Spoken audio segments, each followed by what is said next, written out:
Fala, meu povo, como é que vocês estão? Um videozinho rápido aqui do Paradoxo Urbano para comentar uma questão que nós falamos, ampliar nessa questão, sobre o Tacla Duran, o homem que está colocando medo no ex-procurador Deltan Dallagnol e no ex-juiz Sérgio Moro, atuais deputados e senadores.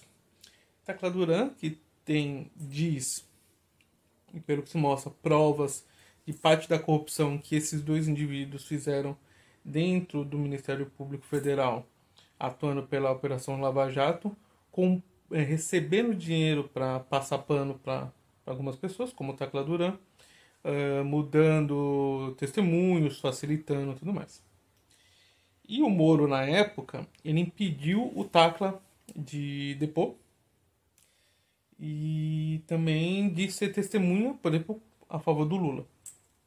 E agora que o juiz, enquanto ministro, também agiu nesse quesito. Né? Até por isso que o caso dele foi colocado no STF, que ele agiu como ministro. Né? Então ele supostamente cometeu crimes estando como ministro. Aquela desculpinha dele que ele não era senador na época da Lava Jato.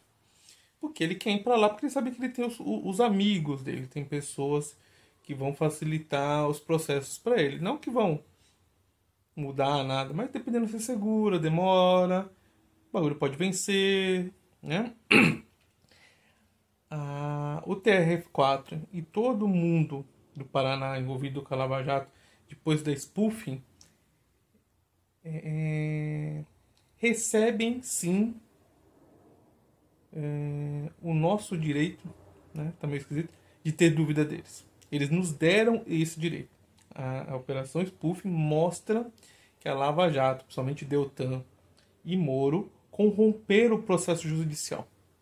A Operação Spoofing é uma operação da Polícia Federal que confirmou os dados apresentados no vazamento dos dados do hacker. E sim, os dados foram conseguidos por um hacker. Eles não podem ser usados para condenar o Sérgio Moro e o Deltan, mas eles podem servir de prova para defesa de outros. Né? Então, por mais que o Moro e o Deltan não possam ser presos por isso, eles sim cometeram atos ilícitos, comprovadamente, tanto que por isso que muitos processos foram anulados, por interesse, principalmente políticos de poder. E agora o novo juiz da Lava Jato, que eles querem tentar colocar, falar que ele é petista, não sei o quê, que ele não poderia estar fazendo isso, sendo que o Moro prendeu o Lula pro Bolsonaro ganhar e depois virou ministro do cara, né? Liberou o Tacla Pafarã. E ele falou, quando o nome do Moro surgiu, o juiz fez o correto, falou, ó, paramos aqui, mandou para STF, que agora é assunto de um senador. Até aí, tudo certinho. E a justiça garantiu agora ao Tacla o direito de falar e apresentar suas provas. E ele viria ao Brasil para fazer seu depoimento. O que ocorre que o Moro lá atrás mandou prender ele, o cara fugiu para a Espanha e lá ele conseguiu não ser preso. Acontece que o desembargador revalidou o mandato de prisão do Tacla. Então, se ele pisasse no Brasil, ele seria preso. Por que esse desembargador fez isso, sendo que o STF quer escutar ele? O desembargador que fez isso, a matéria que não está mostrando o nome, mas o filho do cara trabalha no escritório de advocacia do Sérgio Moro. E, segundo a Globo, né, matéria na Globo, o cara namora a filha do Sérgio Moro. Vocês estão entendendo? O cara que mandou matar. O cara que mandou prender a principal testemunha dos crimes do Moro é o compadre do Moro. É o pai do genro do Moro. É o sogro da filha do Moro. Vocês estão entendendo? Que um desembargador esse desembargador não tem nenhum princípio ético e moral para estar se envolvendo nisso. A parcialidade dele é clara e óbvia. Entendeu? Se o outro lá supostamente não podia estar julgando o Moro por ser petista, e isso é só uma questão política, esse cara tem um vínculo afetivo familiar, né?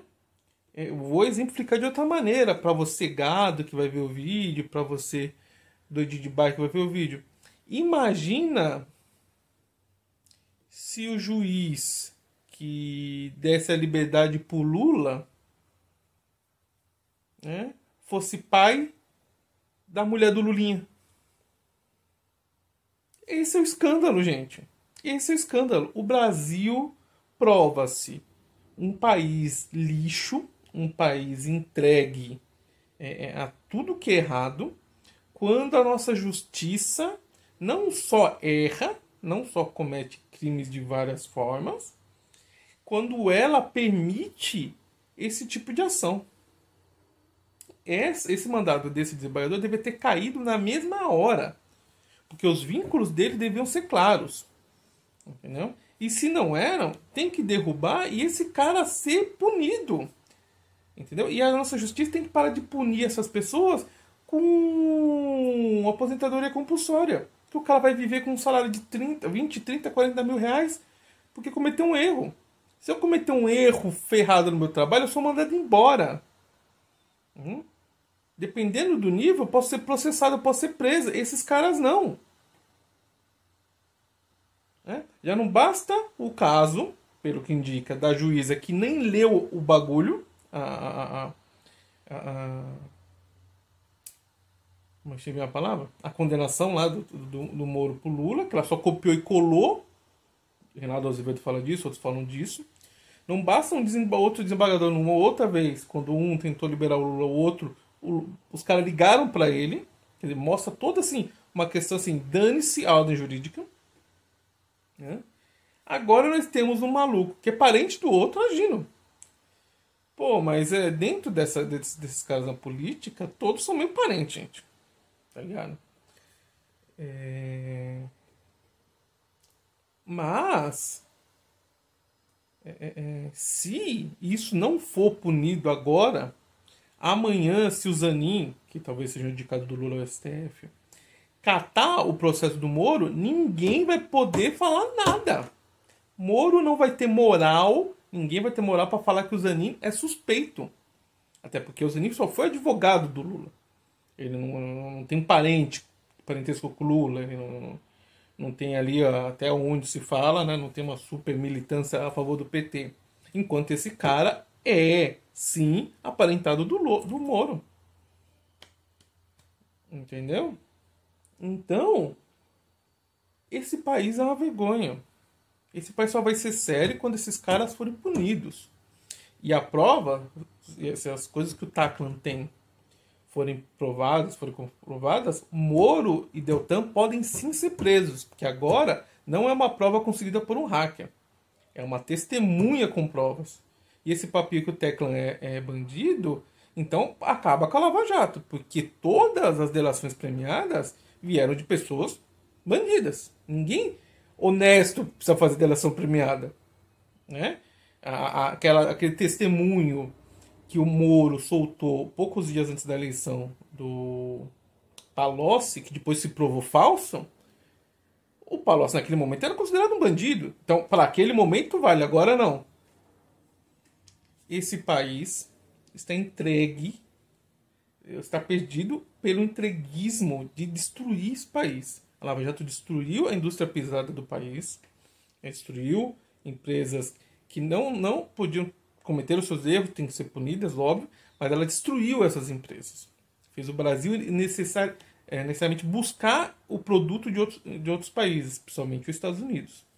Então, colocou o país à mercê dos interesses. Foi isso que a Lava Jato fez. Destruiu empregos, milhões de empregos foram destruídos.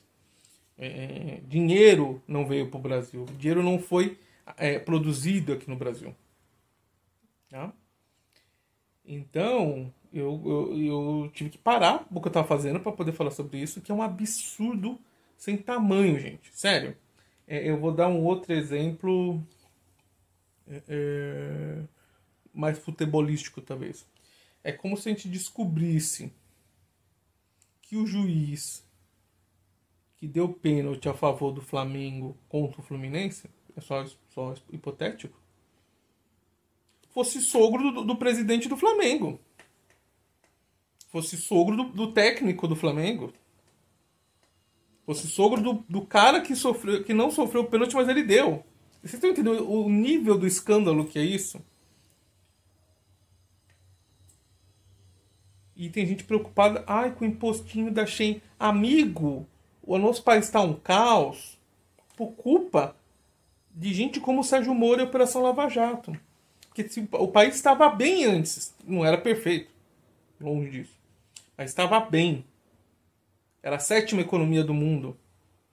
O dólar não tinha batido nem 3. E foi um monte de gente otária, manipulada, fazer manifestação para nada. Não vou dizer que eu também não estava também incomodado com, por exemplo, a questão do transporte de São Paulo, tal. Mas aquilo foi só o início que depois foi ampliado para várias coisas. Tudo para tirar o PT do poder. Tudo para destruir o país. Tudo para entregar esse país a interesses econômicos externos.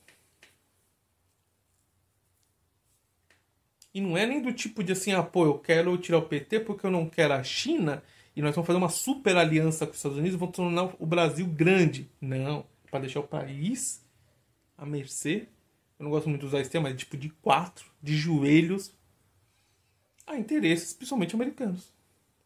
É entregar nossa base de graça para os caras. É deixar o americano entrar aqui sem qualquer comprovação, sendo que lá a gente não pode entrar. E quero lembrar sempre, graças a Lava Jato, um reitor cometeu suicídio, pois a vergonha de ser preso injustamente e manchar a própria carreira, a própria biografia, foi demais para esse homem. A Lava Jato matou, ajudou, impulsionou, o termo que vocês quiserem, o suicídio de um homem. E nem vamos falar das outras ações do Moro lá no passado, com ele caçando lancha no interior do Paraná e destruindo todo um trabalho de agricultura familiar. Busca aí, vocês vão achar. Intercept fala muito bem sobre isso. Então eu vou manter. A Lava Jato é e continua sendo um câncer nesse país. Esse país entreguista, de uma elite entreguista, de uma classe média otária, que se vende por qualquer coisa só para não ter o seu porteiro junto com eles no avião. De gente que fala merda a favor desse novo ensino médio, mas não vê que a elite, as classes médias altas, não vão deixar os filhos passarem por isso, como o seu Luciano Huck, que estão chorando porque vai ter imposto na Shopee, mas que não falam que foi o Luciano Hang, o liberal, o amigo do Bolsonaro, que começou com isso. Isso aqui ainda não é um país, gente. E eu não vou entrar ainda não estou falando da questão racial, dos casos que a gente teve, não estou falando da questão dos bagulhos de escola, tudo isso que surgiu, potencializou com todos esses últimos anos. Não estou falando nem disso ainda. Tá certo? Então é isso aí. Até a próxima.